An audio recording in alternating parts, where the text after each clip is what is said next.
J'étais un prêtre catholique, mais inconnu de Dieu. J'étais un prêtre catholique, mais je ne connaissais pas la Bible. Témoignage d'un ancien prêtre catholique converti au Seigneur Jésus-Christ.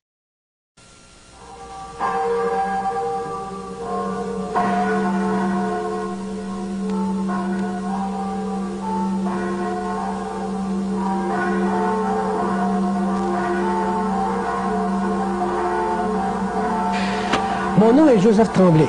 J'ai été prêtre dans l'Église catholique depuis plusieurs années. Et même, j'ai été né dans l'Église catholique. Mais quand je suis devenu un croyant, né de nouveau, j'ai dû quitter l'Église à laquelle j'appartenais depuis ma naissance. Et il fallait s'y attendre. Plusieurs de mes amis furent étonnés et même peinés de ma décision. Et ils m'ont demandé une explication. Et c'est pour cela que je suis ici en ce moment. Il se pourrait qu'il y ait des personnes qui se scandaliseront des choses que je vais dire, mais loin de moi l'intention d'offenser qui que ce soit, ou même d'attaquer un système religieux quelconque. Je suis convaincu que Dieu est un Dieu d'amour, et qu'il est capable de sauver n'importe qui, n'importe quand et n'importe où, quel que soit l'endroit où la personne se trouve, quel que soit l'état dans lequel elle se soit engagée, quelle que soit la race à laquelle elle appartienne. Dieu est capable, aujourd'hui encore, de sauver quiconque veut bien se repentir et se confier en Jésus-Christ pour son salut. Mon expérience personnelle en est un exemple. Le tout débuta en 1964 au Chili, pendant que j'étais missionnaire dans la congrégation des Oblats de Marie Immaculée, et eut son dénouement au Canada en 1966.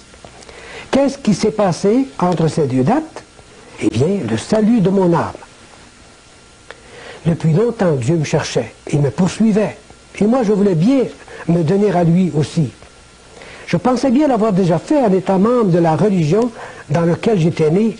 Et voilà qu'un jour, Dieu m'ouvrit les yeux, me faisant comprendre mon péché et son propre moyen de salut à lui.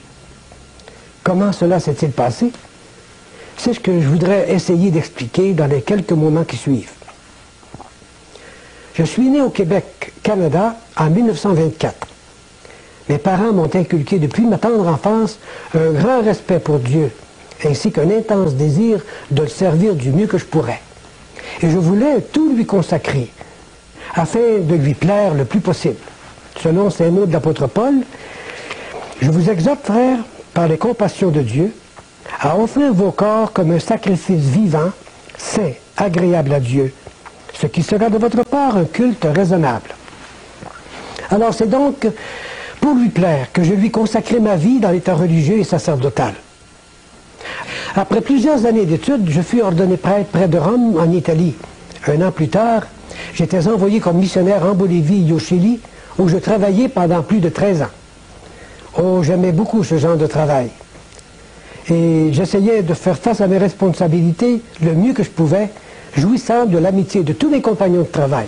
Même s'ils regardaient avec une certaine ironie mes goûts prononcés pour l'étude de la Bible, cependant leurs invitations à partager avec eux mes découvertes me prouvaient leur approbation.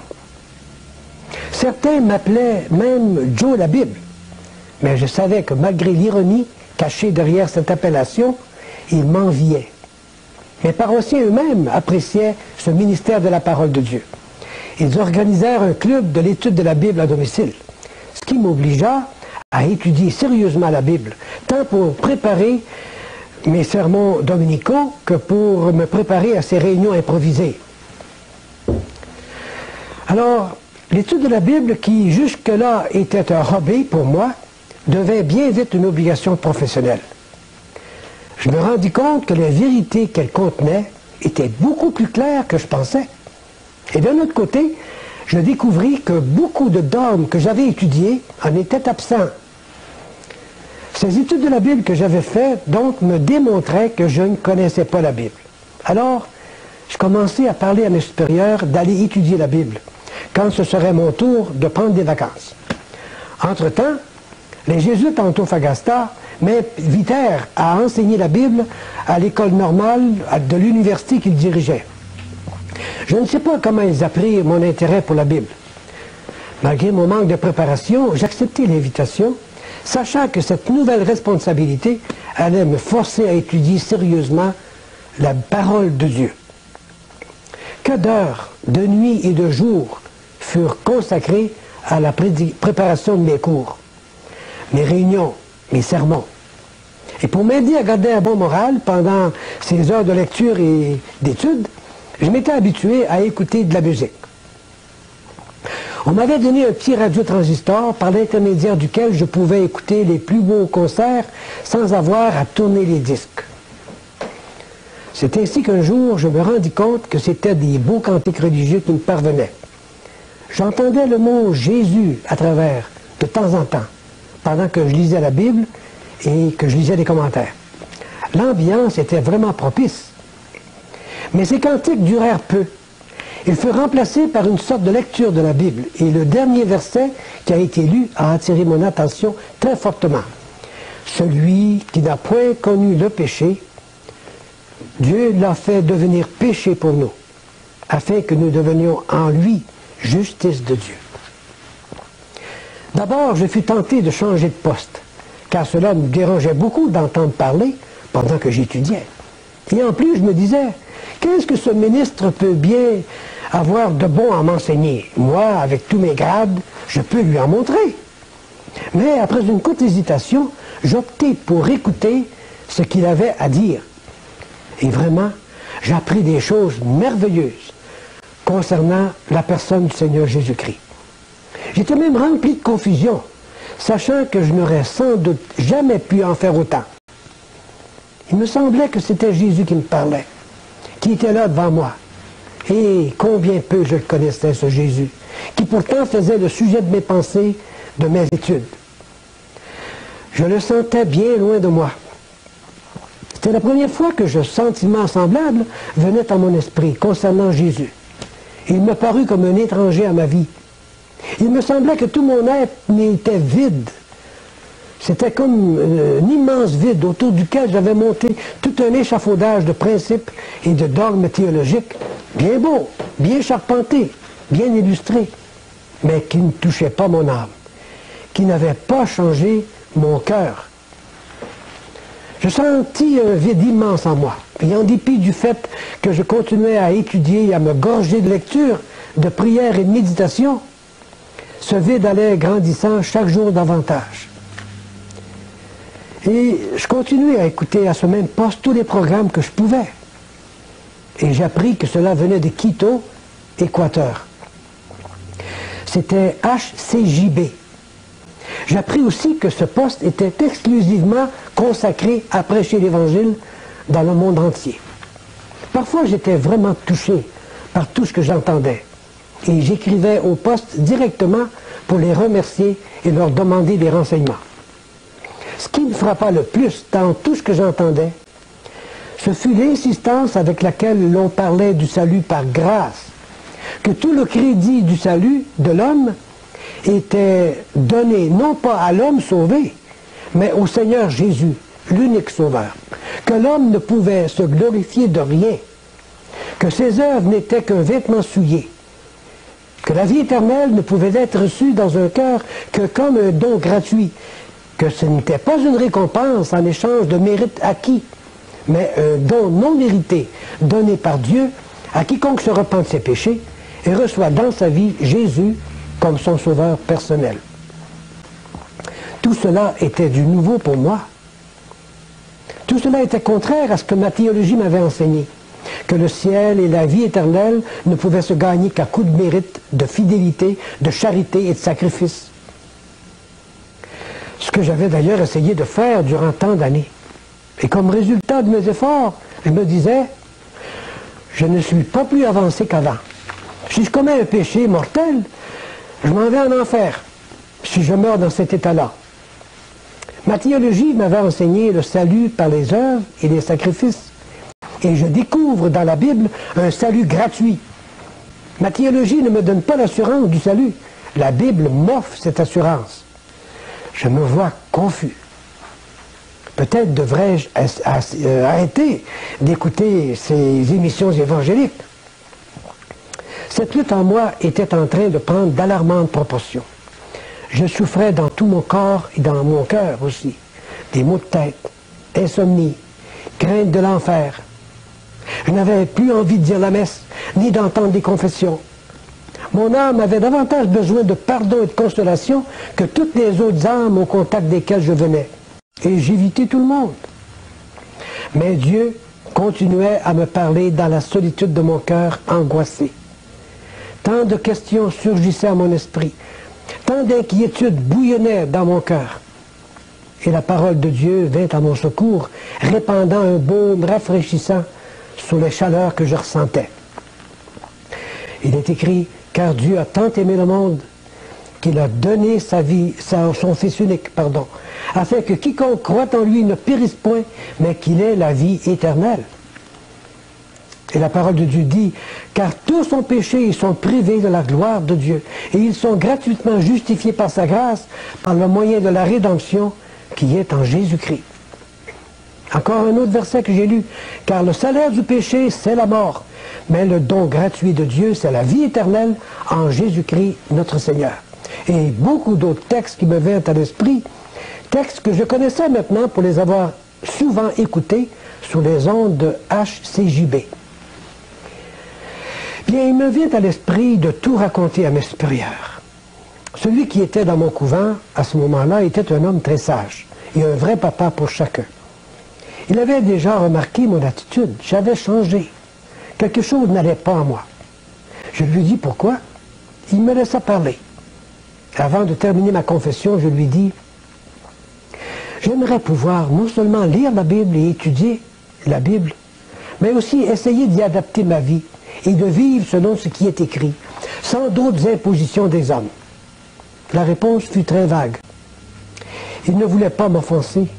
Il me conseilla de continuer à lire la Bible, mais que je devais maintenir ma fidélité aux enseignements de notre mère, la Sainte Église, à laquelle on doit se soumettre, même dans les choses qu'on ne comprend pas.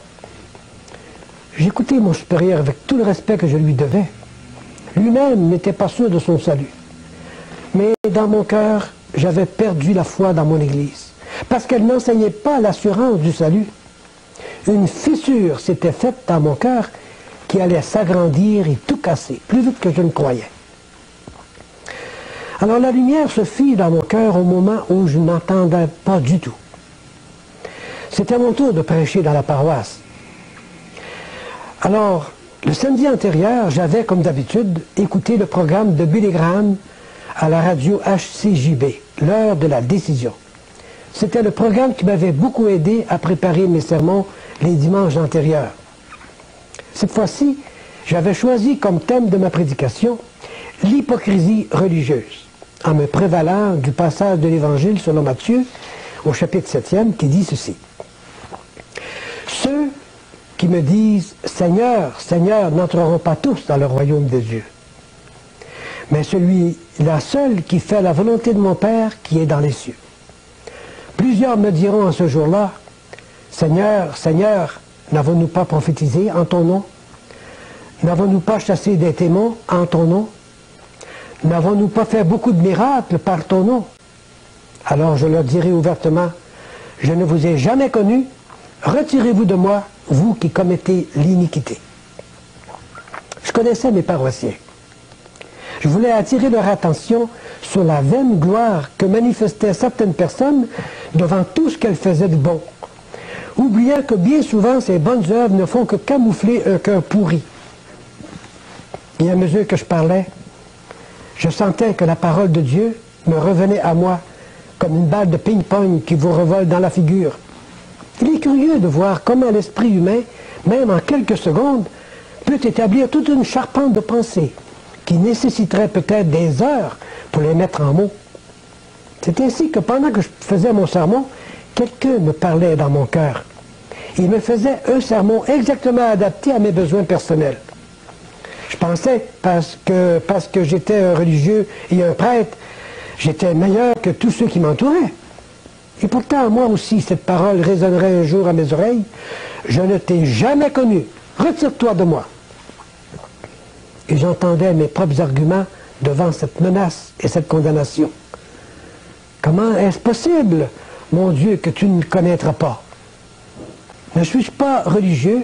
Ne suis-je pas ton prêtre? Regarde tous les sacrifices que j'ai faits jusqu'à date.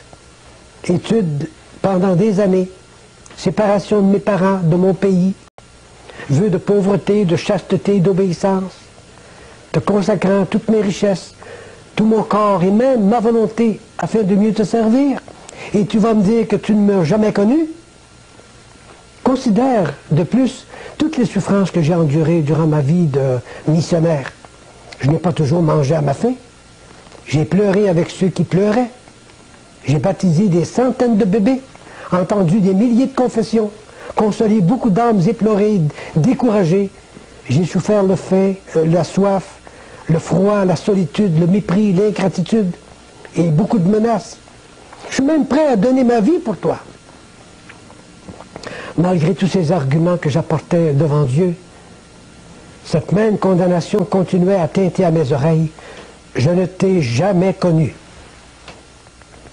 Je me trouvais à bout d'arguments et de force. Je sentais que j'allais éclater en sanglots. Et là, devant mes paroissiens, je pleurais. Mes larmes m'empêchèrent de continuer mon sermon. J'étais tout simplement découragé devant cette terrible frustration d'une vie manquée, en face de mes péchés et de la condamnation de Dieu. Oh, tout cela fut trop pour moi. Le célébrant continua à dire sa messe, et moi je sortis de l'église cherchant un refuge dans mon bureau. Et là, la tête penchée sur la table, j'attendis que le calme me revint.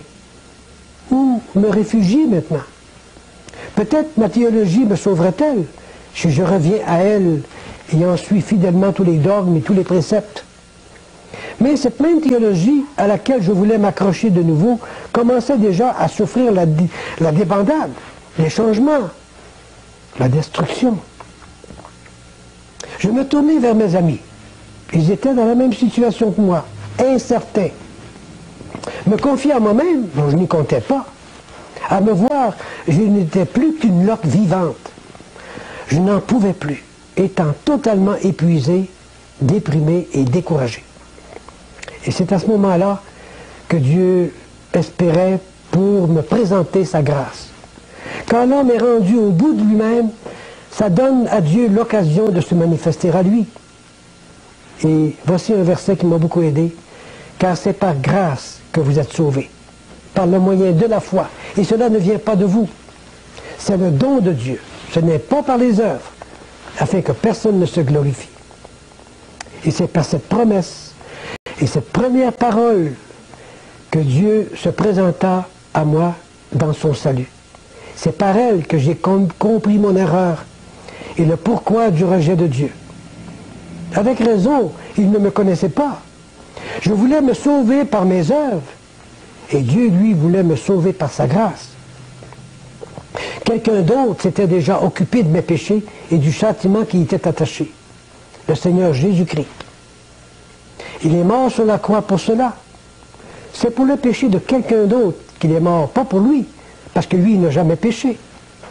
C'est pour le péché de qui alors? Ne serait-ce pas pour les miens? Oh oui, c'était pour les miens. Et je me souviens des paroles du Seigneur. Venez à moi, vous tous qui êtes fatigués et chargés, et je vous donnerai du repos. Je compris que je devais aller à Jésus si je voulais avoir l'assurance de mon salut et le repos de mon âme. Cette parole du Seigneur Jésus qui m'était venue à la mémoire me semblait si claire maintenant que c'était comme si le Seigneur Jésus était à mes côtés, en chair et en eau. J'eus alors la tentation de lui demander « Mais où es-tu, Seigneur ?»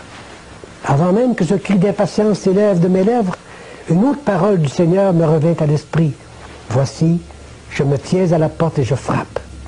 Si quelqu'un entend ma voix et ouvre la porte, j'entrerai chez lui, je souperai avec lui et lui avec moi. »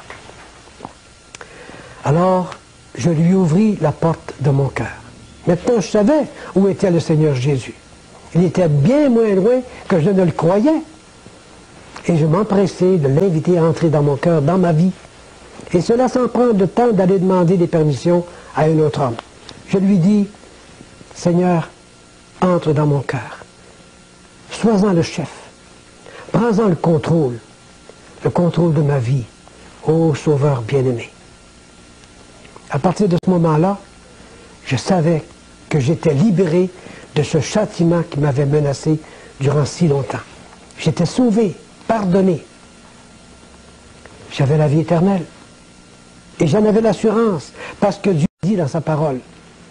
Mais à tous ceux qui l'ont reçu, à ceux qui croient en son nom, elle a donné le pouvoir de devenir enfants de Dieu, lesquels sont nés non du sang, ni de la volonté de la chair, ni de la volonté de Dieu, pardon, ni de la volonté de l'homme, mais de Dieu. J'étais donc devenu un enfant de Dieu, et Dieu était devenu mon Père. Et ce Dieu qui était devenu mon Père commença une œuvre merveilleuse en moi. Je compris alors cette parole que j'avais entendue si souvent. Celui qui n'a point connu le péché, Dieu l'a fait devenir péché pour nous, afin que nous devenions en lui justice de Dieu. Et je me souviens aussi de cette autre parole du Seigneur Jésus-Christ que j'ai lue dans la Bible. Le châtiment qui nous donne la paix est tombé sur lui. Qu'est-ce qui s'est passé dans la suite? Eh bien, je continuais mon ministère sacerdotal du mieux que je pouvais. Mais peu à peu, je sentais que j'étais comme un étranger dans cet état. Je sentis que cette grâce qui m'avait sauvé, qui avait fait de moi un enfant de Dieu, allait entrer en conflit avec les œuvres de l'état dans lequel j'essayais de vivre. J'étais heureux parce que j'avais l'assurance de mon salut, mais j'étouffais en même temps, dans un cadre qui essayait de me pousser à faire des œuvres pour mériter mon salut. Le salut, je l'avais. Alors ces œuvres ont été mises de côté, les unes après les autres. Même ma prédication changea d'orientation et de présentation. Tout ce qui m'intéressait maintenant, c'est ce que Jésus avait fait et ce qu'il était. De sorte que je délaissais les thèmes préparés d'avance par l'organisation liturgique du diocèse pour consacrer tous mes efforts sur la personne et l'œuvre de mon Sauveur bien-aimé, le présentant comme tel aux paroissiens qui étaient abasourdis, ahuris, mais bien souvent aussi édifiés. Quoique je me sentais à l'aise envers Dieu, en ce qui concerne le salut parfait opéré par lui en moi, par son Fils, cependant, je ne me sentais pas à l'aise envers moi-même, ni envers les gens qui m'entouraient. Je portais un costume qui montrait que je suivais une religion basée sur des œuvres pour être sauvé. Tandis que dans mon cœur, je savais que Dieu m'avait pardonné sur la base de ce que son Fils avait fait une fois pour toutes sur la croix du Calvaire. Un sentiment d'hypocrisie s'empara de moi, produisant une situation qui allait devenir intenable, insupportable. Et c'est alors que je demandais à mes supérieurs d'accepter ma démission, sans trop comprendre pourquoi je voulais partir. Ils m'avaient en effet choyé de bien des manières. Rien ne me manquait. Selon eux, c'est vrai que rien ne me manquait en ce qui concerne le vêtement, le manger, le logement, la santé. Mais maintenant que j'avais l'assurance de mon salut, le Seigneur Jésus était devenu mon maître, je n'avais plus rien à faire pour me mériter ce salut gagné pour moi, par Christ, à un si grand prix. Vous savez, quand un criminel vient au Seigneur en se confiant en lui pour son salut, il ne fait plus les choses criminelles qu'il faisait. Quand un drogué, par exemple, vient au Seigneur, il ne se drogue plus. Quand un adultère vient au Seigneur, il ne commet plus de péché d'adultère. Cela signifie que ce salut, le salut que quelqu'un expérimente, change sa vie. Quant à moi, je n'avais pas commis de grands crimes. Je ne m'adonnais pas à la drogue, ni à d'autres péchés qui auraient pu me classer parmi les grands pécheurs, comme on dit. De quoi allais-je donc me séparer pour prouver ma sincérité devant un Dieu qui m'avait tant aimé jusqu'à donner son Fils pour faire l'expiation de mes péchés? Et c'est dans cette situation un peu confuse que je me tournai de nouveau vers le Seigneur, lui demandant de venir à mon secours, en me montrant le chemin à suivre, la décision à prendre, lui disant que j'étais même prêt à me départir de ce costume qui semblait m'étouffer. Et le Seigneur, qui ne fait jamais les choses à moitié, répondit à mes prières. Je revins au Canada en 1965 pour une longue période de repos. Bien vite, j'ai reçu la visite d'autres chrétiens évangéliques. Comment ont-ils appris mon intérêt pour la parole de Dieu? Mon nom leur avait été donné par le personnel du poste de radio HCJB, avec qui j'avais été en correspondance dans le passé. Mais même si je trouvais leurs commentaires très édifiants, je ne me suis pas donné à eux totalement. Je ne voulais pas tomber dans un autre système théologique, ayant été étouffé pendant des années par le système dans lequel j'étais né. J'avais grandi et vécu pendant presque 40 ans. Alors, je priais pourtant le Seigneur de me faire comprendre, de me faire trouver des frères, des sœurs avec lesquels je pourrais me réunir afin de ne plus me sentir si seul. Je connaissais l'expérience des premiers chrétiens dont nous lisons dans la Bible, qu'ils aimaient se réunir. Et dans le chapitre 2 du livre des Actes, on lit ceci: ils persévéraient dans l'enseignement des apôtres, dans la communion fraternelle, dans la fraction du pain et dans les prières. Et je me suis demandé, est-ce que les chrétiens continuent à se réunir encore aujourd'hui pour se souvenir du Seigneur en attendant son retour? Dieu, qui a pourvu pour le salut de mon âme, va pourvoir aussi pour me faire découvrir la présence de ses enfants. Alors mes supérieurs de Montréal m'appelèrent un jour pour m'offrir et remplacer un professeur de théologie au collège secondaire de Rouen en Abitibi. J'hésitais beaucoup avant d'accepter cette invitation. Je n'aimais pas cette région du pays.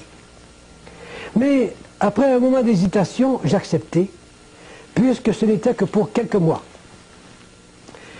L'enseignement que je devais donner portait sur l'Église. Là, on me facilita tous les livres nécessaires pour préparer mes cours. Et je commençais mes préparatifs en ne me servant que de la Bible. Bien entendu. J'avoue que j'avais moi-même de la misère à comprendre ce que j'enseignais. Ça contrastait tellement avec ce que j'avais appris au grand séminaire concernant cette Église hiérarchique de laquelle je faisais partie. Du moins extérieurement, par le costume. Mais j'aimais ça, étudier ce sujet. Pour illustrer mon enseignement, j'employais un petit radiotransistor, un petit enregistreuse plutôt, sur lequel j'enregistrais des interviews que je faisais sur la rue. Et je présentais ça à mes élèves. Un jour, j'appris par le journal local qu'une émission télévisée allait être présentée un certain dimanche. Et le titre du message que l'évangéliste allait présenter est « L'Église ». Alors j'ai enregistré sur ce petit appareil ce programme afin de pouvoir montrer à d'autres et leur faire écouter que d'autres aussi enseignent les mêmes choses que j'enseignais. Ça venait de la Bible. Et j'étais curieux de pouvoir contacter ce monsieur et l'inviter à venir me voir. Et il vint me voir. C'était Gaston Jolin, l'animateur de l'émission L'heure de la bonne nouvelle. Et dans sa conversation, je reconnus en lui quelqu'un qui connaissait vraiment le Seigneur Jésus, comme son sauveur personnel. Après plusieurs visites qu'il fit à mon domicile, à mon couvent, il m'invita un jour chez lui pour y passer quelques heures pendant la journée d'un certain dimanche. Et c'est à cette occasion-là que j'assistais pour la première fois au repas du Seigneur. J'avais déjà lu dans ma Bible concernant l'habitude qu'avaient les premiers chrétiens de participer au repas du Seigneur. Et je voulais savoir si ça se pratiquait encore aujourd'hui. Et en assistant à cette réunion pour la première fois, je reconnus là encore ce qui était écrit dans la première épître de Paul aux Corinthiens, et je cite: « Car toutes les fois que vous mangez ce pain et que vous buvez cette coupe, vous annoncez la mort du Seigneur jusqu'à ce qu'il vienne. » Dieu avait répondu à mes prières. Il m'avait conduit à des frères et des sœurs dans le Seigneur qui se réunissaient au nom du Seigneur pour se souvenir de lui jusqu'à ce qu'il vienne. Oh, j'étais très heureux. Peu de temps après, j'écrivis à mes supérieurs à Montréal, leur annonçant la nouvelle que j'avais trouvé ma famille et leur demandant de pied vouloir m'obtenir la dispense de mes vœux, de ne plus me considérer comme membre de leur Église, que ma vie dorénavant, le Seigneur Jésus allait s'en occuper. Et c'est ainsi que le Seigneur m'a libéré. Non seulement de mes péchés et de la condamnation qui y était attachée, mais aussi de tout système d'hommes qui écrase et étouffe. Une grave question s'est posée. Je suis sauvé, je me suis demandé si j'allais continuer dans la religion dans laquelle j'avais grandi. D'ailleurs, plusieurs m'ont souvent posé cette question. Pourquoi n'avez-vous pas continué à pratiquer la religion catholique après avoir été sauvé? Donc, chacun devrait se poser cette question et chercher dans la Bible, dans la parole de Dieu, la réponse que Dieu donne à cette grave question. C'est d'ailleurs ce que j'ai fait. Et en décrivant mon exercice spirituel devant cette grande question et la manière dont le Seigneur m'a dirigé, peut-être que d'autres personnes seraient-elles aidées à résoudre aussi leurs problèmes. Il y a deux textes qui se sont présentés à mon esprit dès le début, qui allaient donner une nouvelle orientation à ma vie. Le premier se trouve dans la Corinthiens. Ne vous mettez pas avec les infidèles sous un joug étranger. Car quel rapport y a-t-il entre la justice et l'iniquité? Ou qu'y a-t-il de commun entre la lumière et les ténèbres? Quel rapport y a-t-il entre Christ et Bélial? Et quelle part a le fidèle avec l'infidèle? Quel rapport y a-t-il entre le temple de Dieu et les idoles? Car nous sommes le temple du Dieu vivant, comme Dieu l'a dit. J'habiterai et je marcherai au milieu d'eux. Je serai leur Dieu et ils seront mon peuple. C'est pourquoi sortez du milieu d'eux et séparez-vous, dit le Seigneur. Ne touchez pas ce qui est impur et je vous accueillerai. Je serai pour vous un père et vous serez pour moi des fils et des filles, dit le Seigneur Tout-Puissant. Ici, le Seigneur me demande de sortir d'un système qui lui déplaît. Et je me demandais, de quel système est-il question? On m'avait toujours enseigné que ma religion était la meilleure, et qu'en dehors de l'Église, point de salut. Peut-être ne voulait-il pas viser ma religion, après tout. Le second texte se trouve dans le livre de l'Apocalypse, au chapitre 18e. Et on lit ceci. Et j'entendis du ciel une autre voix qui disait « Sortez du milieu d'elle, mon peuple, afin que vous ne participiez point à ses péchés et que vous n'ayez point part à ses fléaux, car ses péchés se sont accumulés jusqu'au ciel et Dieu s'est souvenu de ses iniquités. » Eh bien ici, Dieu me décrit le système dont il veut que je me sépare, comme étant un système qui est encore dans ses péchés et continue à pécher contre Dieu, comme en lui lançant des flèches. Mais quel était le système dont il est fait mention? Est-ce possible que j'en fasse partie sans le savoir?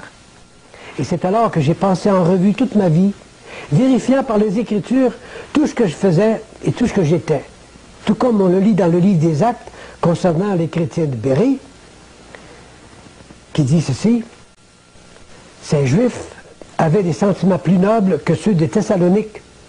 Ils reçurent la parole avec beaucoup d'empressement. Ils examinaient chaque jour les Écritures pour savoir si ce qu'on leur disait était exact. Alors je me suis donc mis à étudier les Écritures pour savoir si ce qu'on m'avait enseigné et ce que je faisais était conforme à la parole de Dieu. Et le résultat de mon examen, eh bien voici le résumé dans les quelques lignes ou dans les quelques paroles qui suivent.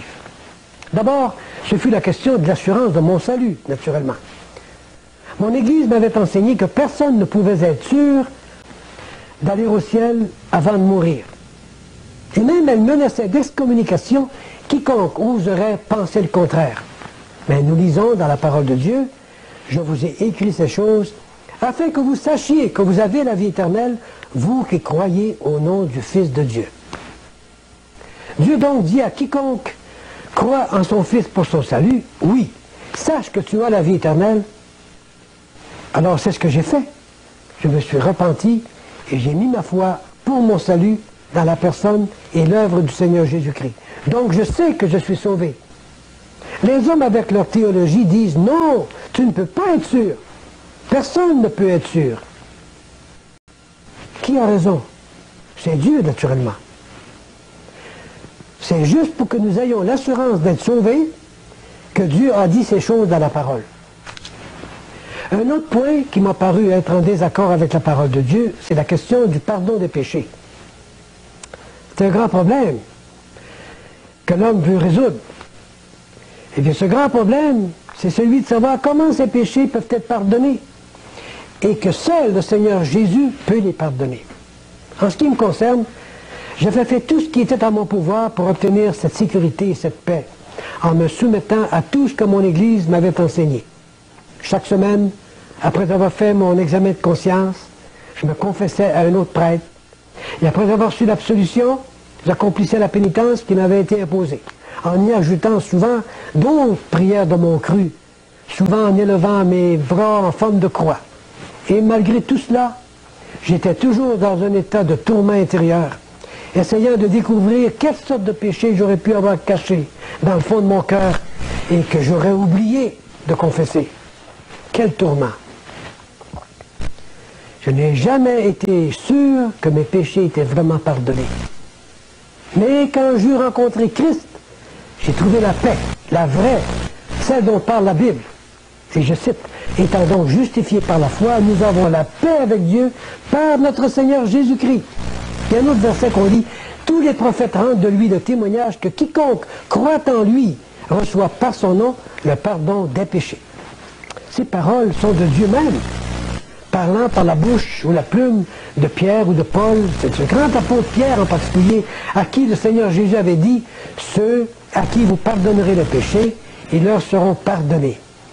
Et ceux à qui vous les retiendrez, ils leur seront retenus. » Ce n'est pas vers sa propre personne que Pierre demande aux gens de venir pour qu'ils confessent leurs péchés. Comment se fait-il que l'on m'ait enseigné que confesser nos péchés à un autre homme avait été ordonné par le Seigneur Jésus? Le Seigneur Jésus a demandé à ses apôtres et à tous ses disciples de prêcher l'Évangile qui donnerait aux gens l'opportunité de savoir que leurs péchés pouvaient être pardonnés. Et je cite un passage dans la première épître aux Corinthiens. « Je vous rappelle, frères, l'Évangile que je vous ai annoncé, que vous avez reçu, dans lequel vous avez persévéré et par lequel vous êtes sauvés, si vous le retenez dans les termes que je vous l'ai annoncé. Autrement, vous auriez cru en vain. Je vous ai enseigné avant tout, comme je l'avais aussi reçu, que Christ est mort pour nos péchés, selon les Écritures, qu'il a été enseveli et qu'il est ressuscité le troisième jour, selon les Écritures. » C'est donc vrai que par l'Évangile, nous venons à connaître Christ et que nos péchés sont pardonnés par lui pour quiconque met sa foi en lui pour son salut. Moi, je me suis confié à lui pour mon salut, donc mes péchés sont pardonnés. Parfois, il y a des doutes qui surviennent, mais je me dis, le Seigneur m'a dit et il a raison. C'est lui qui me donne l'assurance et cela me suffit. Et j'ai la paix dans mon cœur. C'est sans doute cela qu'a compris Corneille, dont parle le livre des Actes. Et je cite, « Cet homme était pieux et craignait Dieu, avec toute sa maison. Il faisait beaucoup d'aumônes au peuple. Il priait Dieu continuellement. Un ange lui apparut, tout à coup, il lui ordonna de faire venir l'apôtre Pierre, qui lui parlerait du Seigneur. Il lui dirait, remarquez bien, il lui dirait des paroles par lesquelles il serait sauvé, lui et toute sa maison. » En d'autres termes, il fallait que Corneille entende les paroles de l'Évangile s'il voulait être sauvé. Si Corneille reçoit cet Évangile qui sauve, alors ses péchés seront pardonnés. Quel soulagement!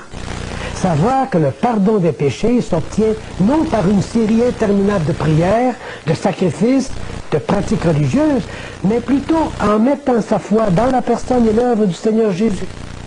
Et je cite un autre verset dans le livre des Actes qui dit « Sachez donc, frères, que c'est par lui que le pardon des péchés vous est annoncé, et que quiconque croit est justifié par lui de toutes les choses dont vous ne pouviez être justifiés par la loi de Moïse. » S'il y a des gens qui enseignent une autre doctrine, imposant la confession des péchés à d'autres hommes qui sont également des pécheurs, ces gens-là tombent dans la catégorie des faux docteurs et commettent un grand péché contre Dieu. J'étais un de ces gens-là. Par conséquent, j'ai arrêté d'entendre les confessions des autres et aussi de confesser mes propres péchés à d'autres personnes. Selon la Bible, le salut est totalement gratuit. J'avais été obligé de faire tant de choses, tant de cérémonies et de prières pour m'assurer une bonne place dans le ciel. Et cependant, je n'étais jamais sûr, certain, de pouvoir me présenter devant Dieu. Et cela en dépit de ma fidélité, remplir mes obligations comme prêtre, comme religieux. J'avais lu dans la Bible plusieurs fois ce passage sans que je me pose des questions. Et voici le passage. Car c'est par la grâce que vous êtes sauvés, par le moyen de la foi. Et cela ne vient pas de vous, c'est le don de Dieu.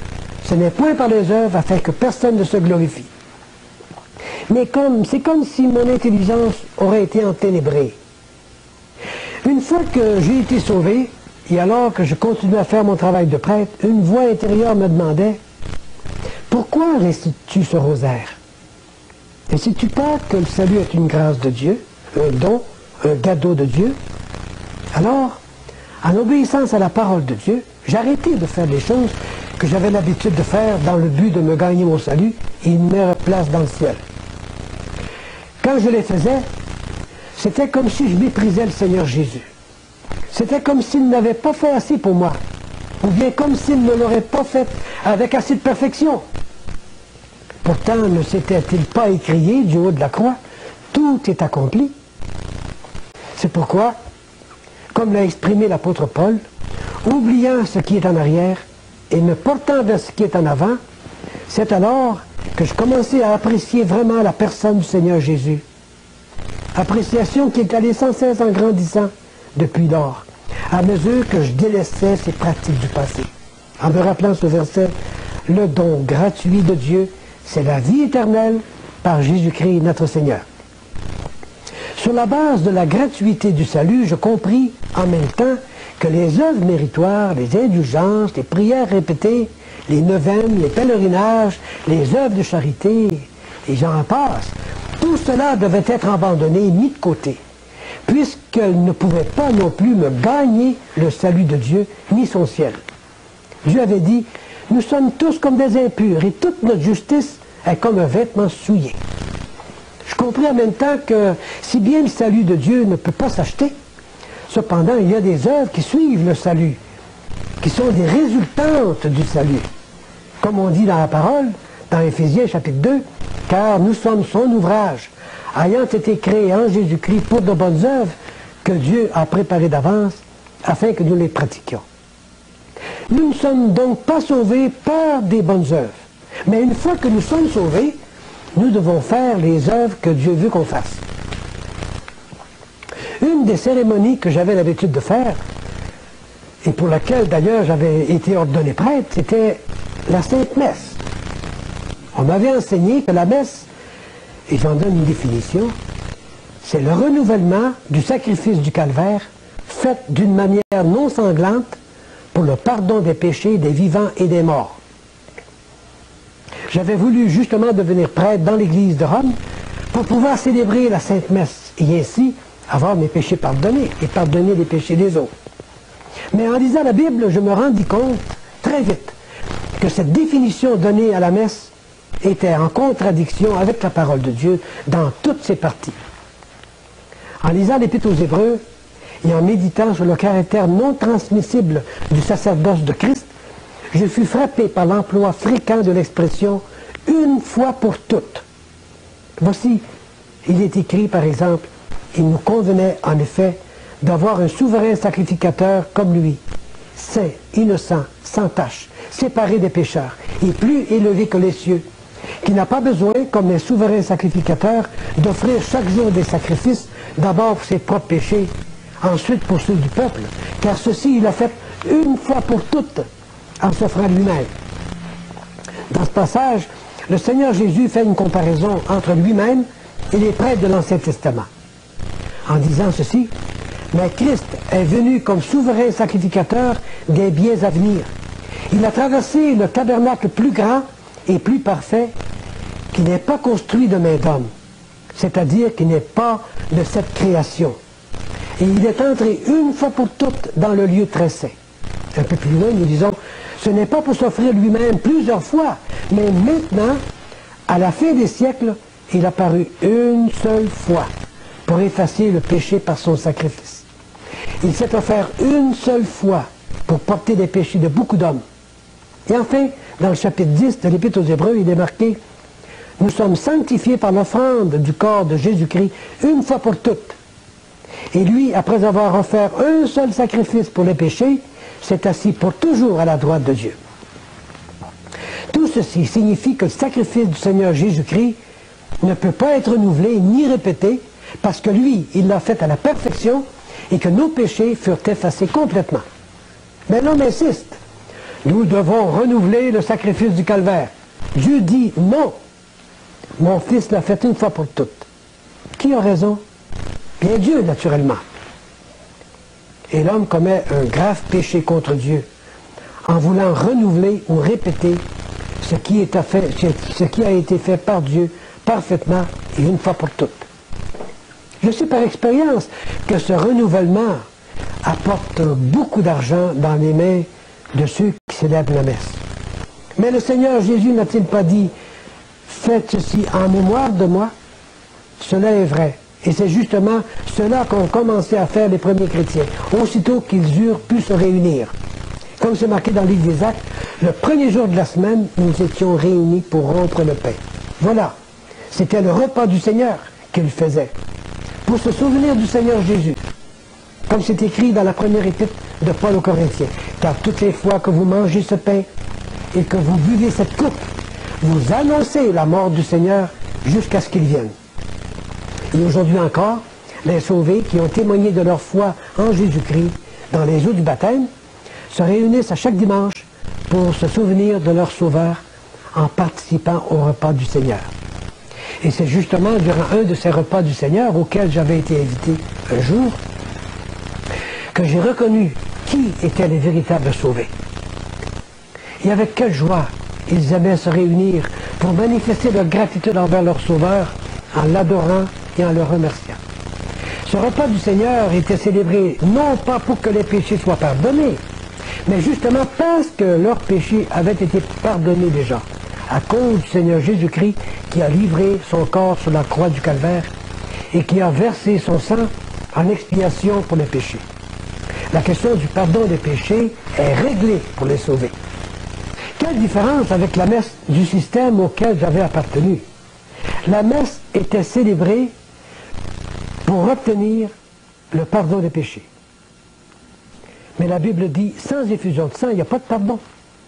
Or, la messe est un sacrifice non sanglant, fait sans effusion de sang. Alors, je comprends pourquoi il n'y avait pas de pardon des péchés. Et même s'il aurait été possible de célébrer des messes durant toute l'éternité, eh bien, durant toute l'éternité, les péchés n'auraient pas été pardonnés, et par conséquent, ils auraient été soumis au juste jugement de Dieu pendant toute l'éternité. On ne peut imaginer la gratitude de mon âme envers la personne de mon Sauveur pour son œuvre magnifique du salut opéré sur la croix du Calvaire.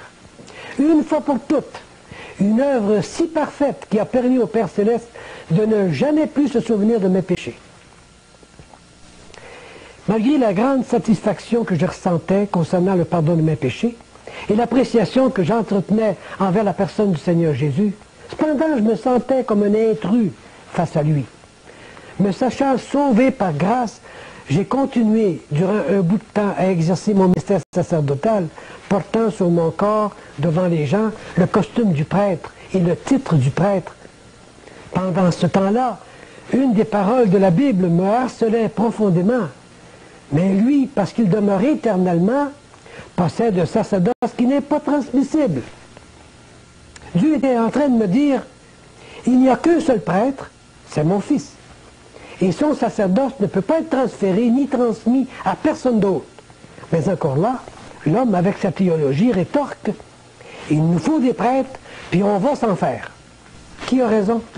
Dieu, naturellement.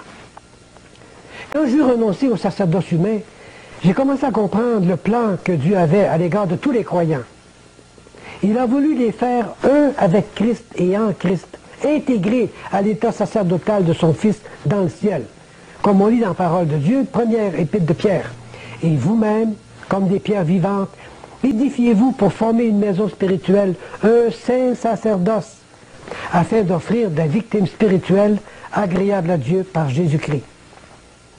Cela signifie que tous les croyants, tous ceux qui sont sauvés par la foi en Jésus-Christ, qu'ils soient hommes ou femmes ou enfants, sont tous membres de la famille sacerdotale du Seigneur Jésus-Christ.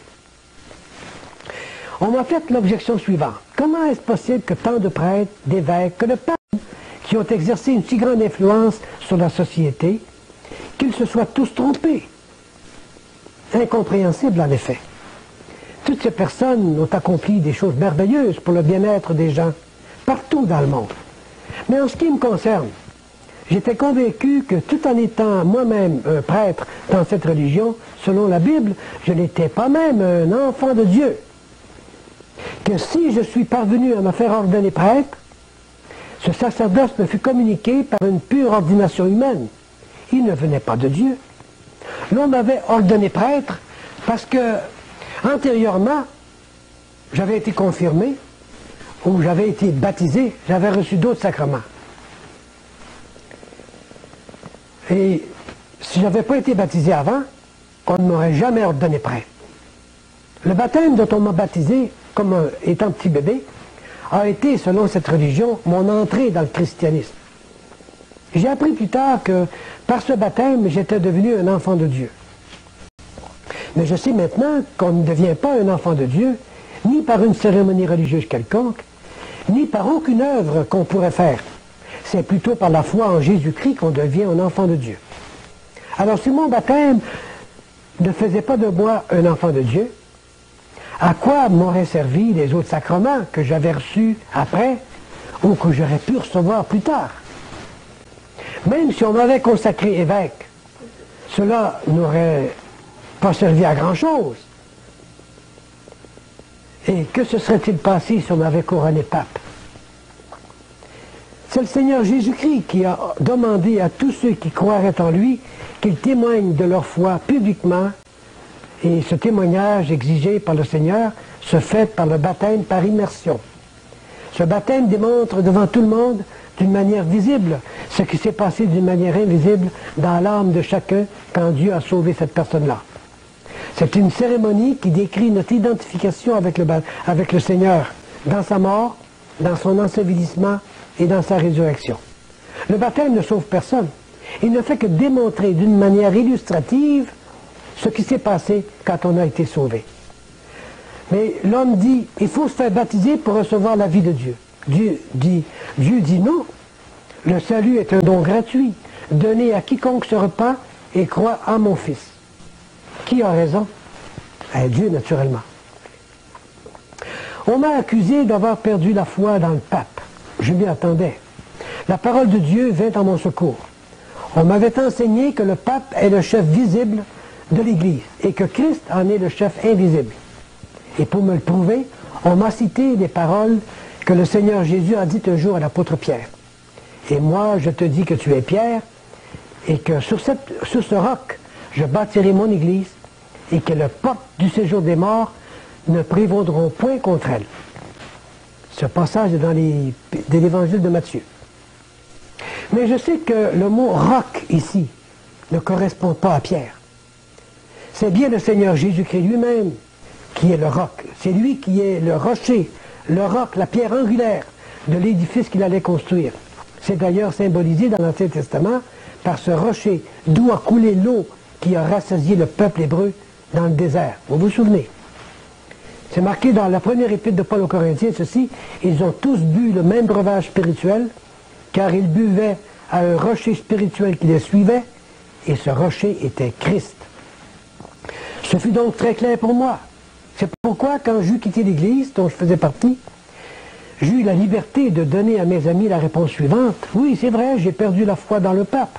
Ou plutôt, cette foi que j'avais déposée dans le pape, je la retirai de lui pour la déposer sur le vrai chef de l'Église.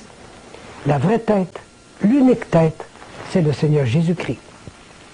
Depuis lors, je demande à Dieu que beaucoup de gens puissent ouvrir les yeux aussi, incluant le pape, pour qu'ils en viennent à se repentir de leurs péchés, comme je le fis un jour, et qu'ils mettent leur foi pour leur salut dans la personne et l'œuvre du Seigneur Jésus-Christ. C'est d'ailleurs ce que fit l'apôtre lui-même quand il a répondu au Seigneur, « Tu es le Christ, le Fils du Dieu vivant. » Ces paroles ne venaient pas de la tête de Pierre, comme le Seigneur Jésus le lui fit remarquer. Elles venaient du Père Céleste. C'est ce Saint-Esprit qui m'a poussé à mettre ma foi en Jésus-Christ pour mon salut. N'importe qui, entendant la bonne nouvelle de l'Évangile, doit aussi confesser Jésus de la même manière. Il doit déclarer et reconnaître « Tu es le Christ, le Fils du Dieu vivant ». C'est ça la déclaration de foi que le Seigneur Jésus s'attend à entendre de la part de quiconque veut bien le reconnaître comme Sauveur et Seigneur. Je l'ai fait un jour. C'est à votre tour maintenant. Quelle que soit votre position dans l'échelle hiérarchique de votre Église, vous devez répondre personnellement à cette même question du Seigneur. Qui pensez-vous que je suis? Et la réponse à cette question déterminera la position de votre âme devant Dieu. Si vous donnez la même réponse que celle donnée par l'apôtre Pierre, vous deviendrez alors non pas un pape, mais bien un enfant de Dieu. L'apôtre Pierre était conscient qu'il n'était pas devenu pape. Il a écrit aux chrétiens de son temps, et cela vaut pour tous les chrétiens de tous les temps, « Voici les exhortations que j'adresse aux anciens qui sont parmi vous, moi, ancien comme eux, témoin des souffrances de Christ. » De plus, jamais l'apôtre Pierre n'a exigé qu'on l'appelle sa sainteté, ni aucun autre titre d'ailleurs. Quand j'étais encore dans le clergé, on m'a souvent appelé révérend père. Combien d'autres titres que l'on donne à d'autres personnes selon les grades qu'elles ont ou les costumes qu'elles portent. En quittant le sacerdoce des hommes, je perdais naturellement le droit de me faire appeler prêtre. C'était mieux ainsi. Il est écrit « N'appelez personne sur la terre votre père, car un seul est votre père, celui qui est dans les cieux. Ne vous faites pas non plus appeler directeur, car un seul est votre directeur, le Christ. » Alors les hommes, cependant, ils ont continué à appeler leurs prêtres révérends, et d'autres révérendissimes, Monseigneur. Et même ils ont poussé l'insolence jusqu'à employer le titre sa sainteté, ignorant le fait que ce dernier titre ne peut pas être attribué qu'à Dieu seul. C'est lui qui le mérite. Quelle audace! Combien de flèches contre Dieu! Plusieurs de mes amis et collègues ont pensé que le motif qui m'a poussé à quitter l'Église a été celui de pouvoir me marier. Ils ont même allégué que je camouflais ce désir intérieur derrière la façade de l'Évangile. Je laisse à Dieu le soin de s'occuper d'eux et de leur ouvrir les yeux. Quant à moi, j'étais sauvé, j'étais devenu un enfant de Dieu par la foi en Jésus-Christ, et je savais que mon Sauveur et mon Seigneur allait s'occuper de moi dans tous les détails de ma nouvelle vie, et il a fait merveilleusement. 3 années plus tard, il m'a fait rencontrer celle qui, depuis, est mon épouse, Jessie McGowan. C'est une chrétienne expérimentée dans les choses du Seigneur. Parlant de mariage, j'ai appris par la parole de Dieu que le mariage est un état voulu par Dieu pour tout le monde. Personne ne peut mettre d'empêchement à cette volonté de Dieu sans aller à l'encontre de ses plans. Et on lit dans la parole de Dieu ceci, mais l'Esprit dit expressément que dans les derniers temps, quelques-uns abandonneront la foi pour s'attacher à des esprits séducteurs, à des doctrines de démons, par l'hypocrisie de faux docteurs portant la marque de la flétrissure dans leur propre conscience. Ils prescrivent de ne pas se marier et de s'abstenir d'aliments que Dieu a créés pour qu'ils soient pris avec action de grâce par ceux qui sont fidèles et qui ont connu la vérité. Car tout ce que Dieu a créé est bon, et rien ne doit être rejeté pourvu qu'on le prenne avec action de grâce. Donc Dieu dit, le mariage est bon pour tout le monde, mais l'homme rétorque, non, le mariage n'est pas bon pour les prêtres, les religieuses ou les religieux. Qui a raison? C'est Dieu, évidemment. Comme prêtre, je m'engageais à me soumettre au pape et à enseigner et à prêcher des doctrines qui m'étaient imposées. Mais une fois soumis au contrôle de Christ et de sa parole, je découvris bien vite que la plus grande partie des dogmes qu'on m'avait enseignés ne se trouvaient pas dans la Bible, en particulier ceux concernant Marie, la mère de Jésus. On l'appelait la mère de Dieu, l'Immaculée Conception, l'Assomption, la médiatrice de toute grâce, la reine du monde et beaucoup d'autres titres. Tous ces titres sont connexes les uns aux autres, mais aucun ne se trouve dans la Bible. Le point de départ de tous ces titres se trouve dans celui de mère de Dieu. Marie n'est pas la mère de Dieu. Dieu n'a pas de mère. Elle est la mère de Jésus, oui, qui est le Fils de Dieu, qui a pris une nature humaine dans le sein virginal de Marie. Les gens du monde de la théologie ont voulu lui donner le nom de Mère de Dieu, et pour légitimer ce titre, ils ont aussi trouvé celui d'Immaculée Conception, naturellement. Car ils se sont dit, il ne convient pas que la Mère de Dieu soit née dans le péché, avec un péché dans l'âme. Alors, ils ont inventé l'idée qu'elle aurait été conçue sans péché dès le sein de sa mère. La Bible parle, oui, de quelqu'un qui a vraiment été conçu sans péché dès le sein de sa mère. C'est Jésus. Il a été conçu sans péché par l'opération du Saint-Esprit dans le sein de Marie. C'est marqué dans l'évangile de Luc, ceci. L'ange lui répondit, « Le Saint-Esprit viendra sur toi, et la puissance du Très-Haut te couvrira de son ombre. C'est pourquoi le Saint-Enfant qui naîtra de toi sera appelé Fils de Dieu. » Selon ces paroles de l'ange, c'est le Seigneur Jésus qui est immaculé dans sa conception, et non pas Marie. Selon la Bible, donc, Marie, tout comme les autres personnes qui sont nées dans ce monde, depuis le péché d'Adam, tombe elle-même dans la catégorie des pécheurs. Elle a eu besoin d'un sauveur, tout comme vous et moi. C'est bien ce qu'elle-même a compris quand elle s'est exclamée dans son cantique de Magnificat, « Mon âme exalte le Seigneur, et mon esprit se réjouit en Dieu, mon sauveur. » Si Marie a appelé Jésus son sauveur, c'est qu'elle avait besoin d'être sauvée, d'être bénéficiaire elle aussi de ce salut offert à quiconque se repent et croit. Et comme conclusion, Marie n'est pas immaculée dans sa conception. Si elle n'est pas immaculée dans sa conception, les autres titres qui lui sont attribués ne valent pas non plus. Ces titres ne sont que des résultats de la philosophie des hommes, contre laquelle le Saint-Esprit nous met en garde. Et je vous cite ce verset dans la parole de Dieu qui se trouve dans l'Épître aux Colossiens. « Prenez garde que personne ne fasse de vous sa proie par la philosophie, par une vaine tromperie, s'appuyant sur la tradition des hommes, sur les principes élémentaires du monde et non sur Christ. » Un des titres attribués à Marie est celui de médiatrice de toute grâce. Mais la parole de Dieu nous présente le Seigneur Jésus comme le seul médiateur. Et je cite le verset dans 1 Timothée. « Car il y a un seul Dieu et un seul médiateur entre Dieu et les hommes, Jésus-Christ homme. » Alors, Marie n'est pas médiatrice. J'aime bien Marie. Elle est la mère de mon Sauveur, le Seigneur Jésus-Christ. De plus, c'est elle qui, en ce qui me concerne, m'a présenté son Fils. Elle m'a mis en contact avec le Sauveur de mon âme. Ce fut en effet une parole sortie de sa bouche lors des noces de Cana qui m'a personnellement permis de porter mon attention vers le Seigneur Jésus-Christ. Elle a dit au serviteur, « Faites tout ce qu'il vous dira. » Eh bien, c'est ce que j'ai fait moi-même. Je me suis mis à l'écoute du Seigneur Jésus, sous l'invitation de Marie. Je me suis mis à l'écoute du Seigneur par la lecture de la Bible, qui est la parole du Seigneur. Le résultat, le salut de mon âme. Je suis sauvé. Marie a appelé Jésus mon sauveur. Moi aussi, je l'ai appelé mon sauveur, parce que je l'ai reconnu comme celui qui a porté mes péchés sur la croix, qui est mort à ma place et qui est maintenant vivant pour me donner sa vie et vous la donner à vous aussi. N'aimeriez-vous pas, à votre tour, cher ami, vous mettre à l'écoute du Seigneur Jésus et vous confier à lui pour votre salut?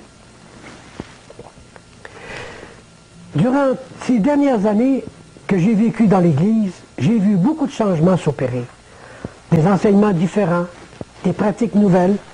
Maintenant que j'appartiens à l'Église du Seigneur, je regarde en arrière et je me réjouis d'avoir quitté un système humain qui est soumis à tant de changements et qui crée tant de confusion. C'est le sort qui attend toute organisation humaine. Tout ce qui est humain change. Mais la parole de Dieu ne change pas. Le ciel et la terre passeront, mais mes paroles ne passeront point, a dit le Seigneur Jésus. Se confier à cette parole de Dieu donne une grande confiance, une forte assurance et un grand repos d'esprit. Tandis que le fait de se confier dans la parole des hommes, leur doctrine, ne fait que laisser un arrière-goût d'inquiétude, en plus de tomber sous la malédiction de Dieu. On m'a demandé, comment se fait-il que tu aies accepté toutes ces doctrines pendant des années et que maintenant tu les rejettes toutes? Mais la réponse, j'étais aveugle. Maintenant je vois. Le Seigneur Jésus m'a ouvert les yeux du cœur pour que je sois sauvé, et les yeux de mon intelligence pour que je comprenne ce qu'il me laisse comprendre par son Saint-Esprit. Il est écrit, si notre évangile est encore voilé, il est voilé pour ceux qui périssent, pour les incrédules dont le Dieu de ce siècle a aveuglé l'intelligence, afin qu'ils ne voient pas briller la splendeur de l'évangile de la gloire de Christ, qui est l'image de Dieu. J'ai ouvert ma Bible et j'ai laissé Dieu regarder le fond de mon cœur pour qu'il me révèle à moi-même le mal qu'il trouverait à l'intérieur. Et le Saint-Esprit a fait tout le travail. Il m'a convaincu de péché, m'a poussé à la repentance et m'a jeté tel que j'étais dans les bras de mon Sauveur. L'Éternel est près de ceux qui ont le cœur brisé. C'est dans le psaume 34 qu'on dit ça. Ce même Saint-Esprit m'a montré que le Seigneur était mort pour moi sur la croix. Que là, ce sont nos souffrances qu'il a portées. C'est de nos douleurs qu'il s'est chargé, frappé de Dieu et humilié. Mais il était blessé pour nos péchés, brisé pour nos iniquités. Le châtiment qui nous donne la paix est tombé sur lui. Et c'est par sa meurtrissure que nous sommes guéris. Nous étions tous errants comme des brebis. Chacun suivait sa propre voie. Et l'Éternel a fait retomber sur lui l'iniquité de nous tous. C'est un beau passage que vous trouverez dans la prophétie du prophète Isaïe au chapitre 53. C'est par ces paroles que j'ai compris jusqu'à quel point le Seigneur Jésus m'a aimé, jusqu'à donner sa vie pour moi. Je ne pouvais plus résister à tant d'amour. Je me suis repenti de mes péchés, j'y ai renoncé, et j'ai invité le Seigneur Jésus à entrer dans ma vie, lui en donnant tout le contrôle. Ne pourriez-vous pas faire la même chose? C'est ainsi que le plan de salut que Dieu avait pour moi et pour le monde a été réalisé pour moi. Celui qui n'a point connu le péché, Dieu l'a fait devenir péché pour nous, afin que nous devenions en lui justice de Dieu. Et qu'est-ce que je fais maintenant? Le Seigneur Jésus a mis dans mon cœur le désir et la volonté de dire à tous ce que Dieu a fait pour moi. C'est l'ordre qu'il a donné aux démoniaques libérés. Vous vous souvenez? Dans l'évangile de Luc, il est dit « Retourne dans ta maison et raconte ce que Dieu t'a fait. » Et il s'en alla, il publia par toute la ville ce que Jésus avait fait pour lui. Ce fut aussi le cri d'enthousiasme de la Samaritaine. Ayant laissé sa cruche, elle s'en alla dans la ville et elle dit aux gens « Venez, venez voir un homme qui m'a dit tout ce que j'ai fait. Ne serait-ce pas le Christ? Et c'est ce que je fais. Depuis que je suis né de nouveau, par la grâce de Dieu, nous passons, mon épouse et moi, tout notre temps à présenter le Seigneur Jésus-Christ au monde comme étant le seul sauveur qui sauve parfaitement quiconque s'approche de Dieu par lui.